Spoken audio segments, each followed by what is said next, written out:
d'économie d'énergie.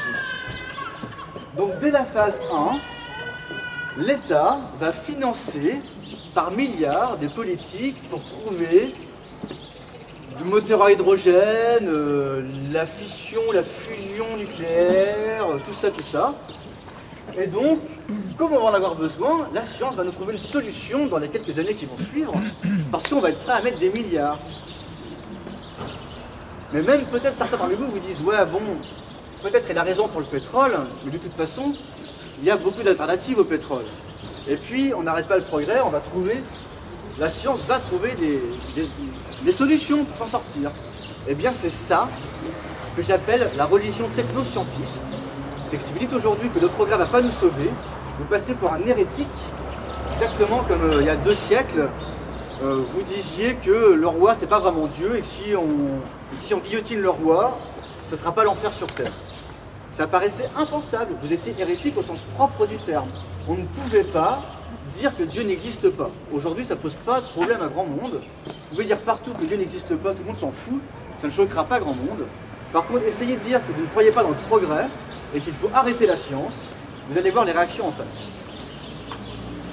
Ce que je voudrais vous dire, c'est qu'il n'y a pas d'alternative. Il n'y a pas d'alternative de masse. Il y en a beaucoup, on peut faire beaucoup, mais on ne pourra jamais remplacer le pétrole dans toutes ses utilisations pour conserver ce mode de vie-là. C'est impossible. Donc les pays riches ne vous diront pas l'ensemble de cette crise énergétique. Donc qui peut le dire? Les experts pétroliers, c'est en retraite.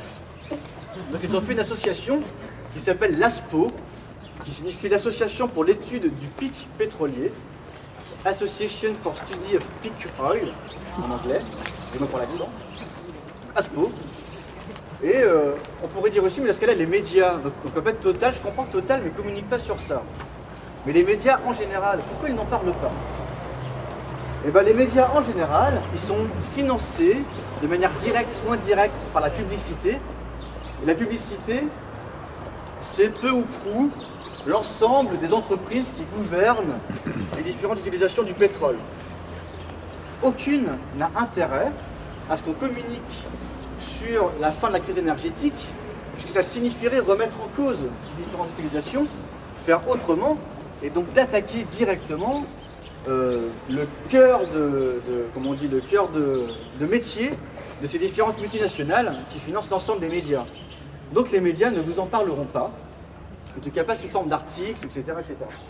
Donc qu'est-ce qu'on peut faire? Eh bien, on peut faire des livres pour dire tout ça, des livres et des sites internet. Donc des livres. Le pétrole, la fête est finie. Donc c'est le meilleur. Je commence par celui-là.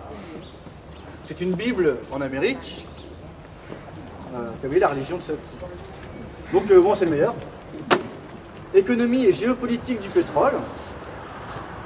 Mais celui-là, on dirait pas qu'il est. Il est pareil, hein. La guerre mondiale du pétrole. Au bout du pétrole, tout ce que vous devez savoir sur la crise énergétique. J'ai pas des gros budgets, donc je sais pas tous, hein. Je vais quand même acheter quelques-uns. Pétrole Apocalypse, donc le livre d'Yves Cochet. Le pétrole, alors celui-là on pourrait se dire petit livre neutre, objectif pour, je sais pas, première année d'études supérieures ou pour le lycée, je sais pas quoi, en terminale B là.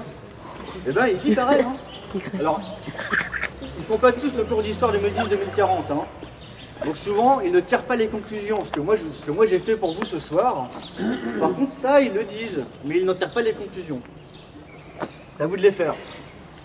La face cachée du pétrole.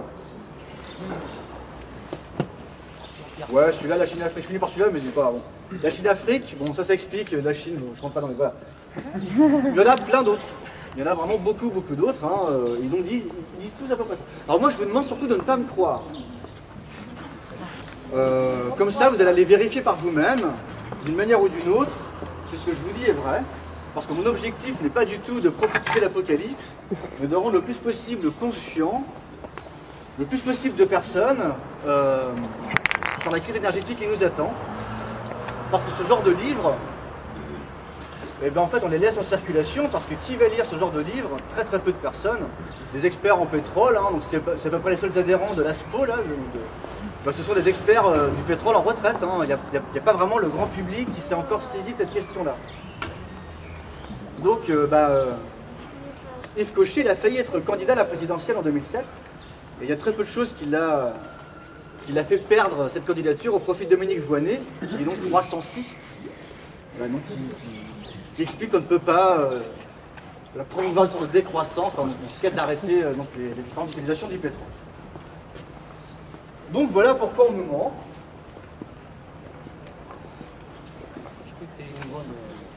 Je croyais que tu allais nous vendre du miracle. Alors, mais ouais, mais il y en a plein, il y en a plein. Donc qu'est-ce qu'on peut faire? Je vais boire un coup. C'est tendu là, hein, vraiment, c'est la chaussée.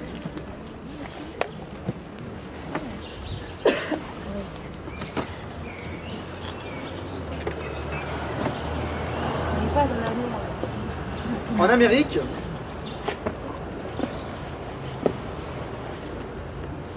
il y a des